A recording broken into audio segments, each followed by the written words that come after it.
Hello everyone, Anjana की पहचान Hindi YouTube channel पे आप सबका फिर से स्वागत है। आज का हमारा विषय है सीबीएसई बोर्ड 10वीं क्लास का स्पर्श हिंदी बी का दोहा। दोहे बिहारी जी का लिखा हुआ है। कवि परिचय देखिए। कवि का नाम बिहारी, जन्म 1595 ग्वालियर में, मृत्यु 1663 में। बिहारी की भाषा ब्रज भाषा है। सतसई में मुख्यतः प्रेम और भक्ति को दर्शाने वाले दोहे हैं। बिहारी मुख्य रूप से श्रृंगार रस के लिए जाने जाते हैं। इस पाठ में बिहारी के कुछ दोहे दिए जा रहे हैं।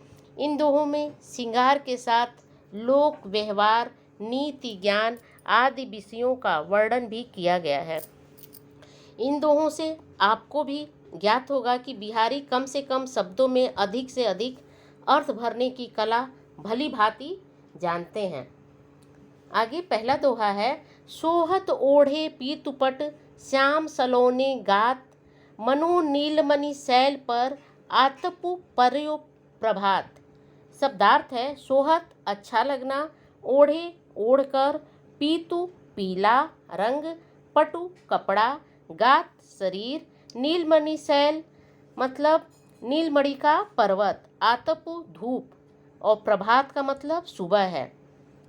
भावार्थ देखिए। यहाँ पे ना कवि श्री कृष्ण के रूप सौंदर्य का वर्णन किया है। सोहत ओढ़े पीतुपट श्याम सलोने गात। कवि का कहना है कि श्री कृष्ण के सांवले शरीर की सुंदरता जो है पीले वस्त्र से बहुत अच्छे लग रहे हैं। ऐसा लग रहा है मनो नीलमणि शैल पर आतुप पर्यो प्रभात, जैसे नीलमणि पर्वत पे प्रातः काल की धूप पड़ रही हो। यहाँ पर श्री कृष्ण के सांवले शरीर को नीलमणि पर्वत तथा पीले वस्त्र सूर्य की धूप को कहा गया है। इस दोहे में श्री कृष्ण के सांवले सुंदरता का बखान किया है। आगे का दोहा है।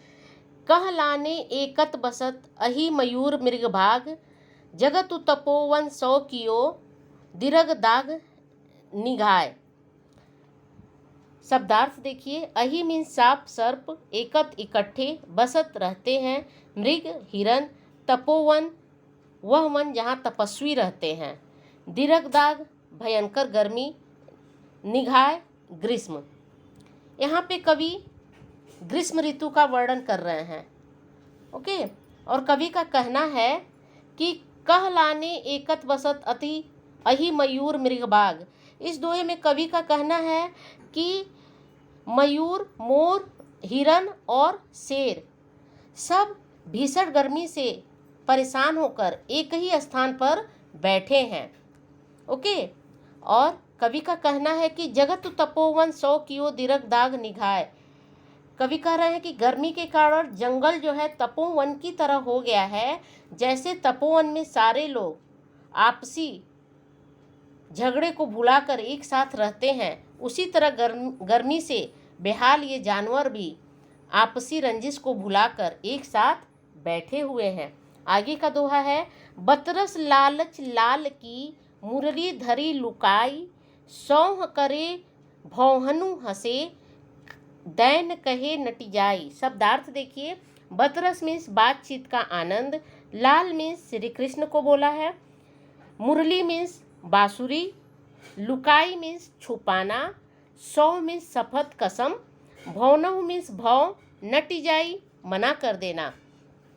देखिए इसमें कवि का कहना है कि श्री कृष्ण से बात करने के लिए गोपियां जो है उनकी मुरली को चुरा ली हैं। बतरस लालच लाल की मुरी धरी लुकाए। कवि कहते हैं कि गोपियां जो हैं श्री कृष्ण से बात करने के लालच में उनकी बांसुरी को चुरा ली हैं और कसम खाती हैं कि सौ करे भनों हंसे, कहे दैन कहे नटी जाए। और कसम खाती हैं कि उन्हें बांसुरी नहीं चुराई है, लेकिन बाद में भौवें घुमाकर हंसने लगती हैं और बांसुरी देने से मना कर देती हैं। कहत नटत रीझत खीजत मिलत खिलत लजियात, भरे भौन में करत है नैनो ही सब बात। कहत मीन्स कहना, बातें करना, नटत मीन्स इनकार करना, रिझत मीन्स मोहित होना, खीजत मीन्स बनावटी गुस्सा करना, मिलत मीन्स मिलना, खिलत मीन्स प्रसन्न होना, लजियात मीन्स शर्माना, भौन मीन्स भवन, नैनो मीन्स नेत्रों से। यहाँ कवि नायक और नायिका की आंखों आंखों में चलने वाली सुंदर बातचीत का वर्णन किया है। कहत नटत रिझत खीजत मिलत खिलत लजियात। कवि का कहना है कि नायक और नायिका एक दूसरों से आंखों ही आंखों में बातचीत करते हैं। नायक की बातों का उत्तर नायिका कभी इनकार से देती है, कभी उसको बातों पर मोहित हो जाती है, कभी बनावटी गुस्सा दिखाती है, और जब कभी आंखें फिर से मिलती हैं तो दोनों खुश हो जाते हैं। भरे मौन में करत है नैनो ही सब बात। और कवि का कहना है कि भरी सभा में भी वह भीड़ में भी एक दूसरे से अपने आंखों ही आंखों में बातें कर लेते हैं और किसी को पता भी नहीं चलता है। आगे है, बैठी रही अति सघन बन, बैठी सदन तन माह, देखी दोपहरी जेठ की छाँव चाहती झाह। शब्दार्थ है, सघन मीन्स घना, वन मीन्स जंगल, पैठी मीन्स घुसना, सदन तन मीन्स भवन में, जेठ मीन्स जून का महीना, छाँव मीन्स छाया। कवि यहाँ पे जून महीने का वर्णन कर रहे हैं, गर्मी का वर्णन करते हैं। बैठी रही अति सघन वन, पैठी सदन तन माह।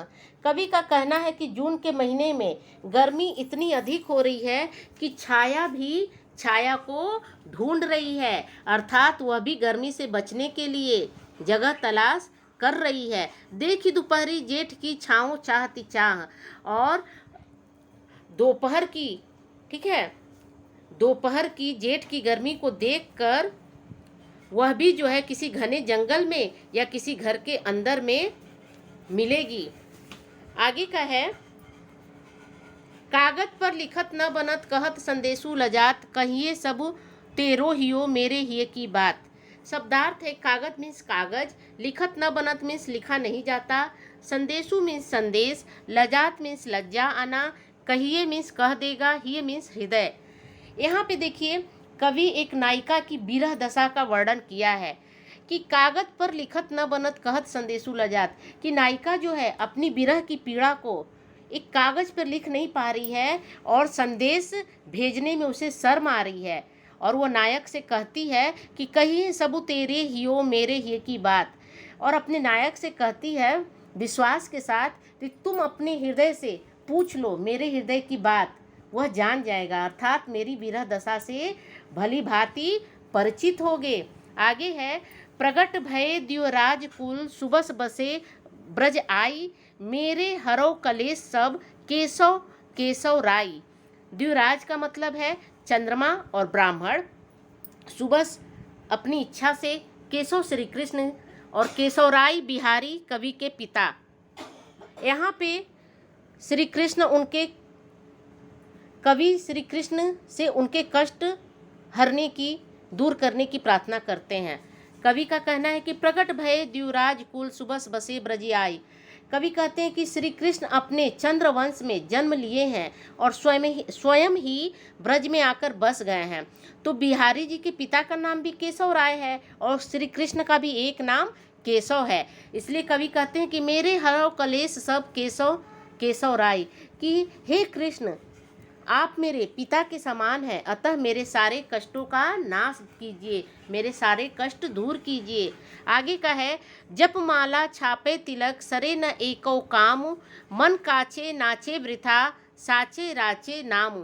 शब्दार्थ है, जय माला जपने की माला, छापे छापा, सरे पूरा होना, मन काचे बिना सच्ची भक्ति वाला, नाचे नाचना, वृथा बेकार में, साचे सच्ची भक्ति वाला, राचे प्रसन्न होना।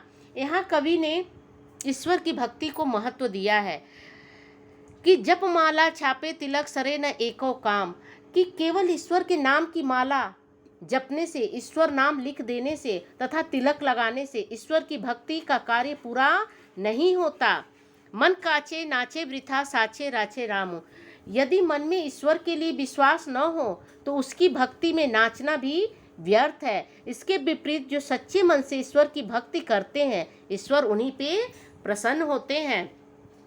आशा करती हूँ कि आपको हमारा बताया हुआ भावार्थ समझ में आया होगा, और अगर समझ में आया तो प्लीज़ हमारे वीडियो को लाइक कीजिए, चैनल को सब्सक्राइब कीजिए और कमेंट्स लिखिए कि आपको कैसा लगा।